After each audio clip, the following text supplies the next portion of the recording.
Au cours de cette période d'attente et de doute, Amélie rencontra le locataire du dessus, Monsieur Gabriel Clairette. Amélie n'avait pas l'esprit totalement en paix, et si les inquiétudes de sa mère lui portaient la poisse, hein?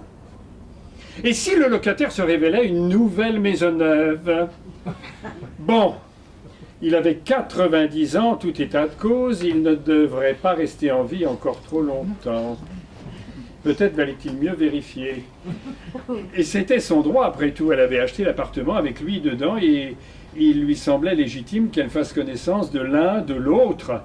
Jusqu'alors, M. de la Crasse avait tout fait pour empêcher cette entrevue. Cela semblait suspect, ce qui décida Amélie, plus que tout, à entreprendre la démarche. Lorsqu'elle arriva devant la porte de M. Clairette, elle lut sur un papier punaisé, d'une écriture maladroite, « Défense d'entrée, danger de mort ».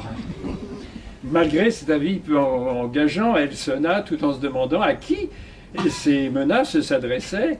La porte s'ouvrit avant qu'elle eût trouvé l'ombre d'une réponse. Devant elle se tenait un petit bonhomme bizarrement foutu, un peu gnome, avec une cage thoracique très développée, comme le bréchet d'un poulet. Court sur pattes, la tête aurait mérité d'être portée par un plus grand corps.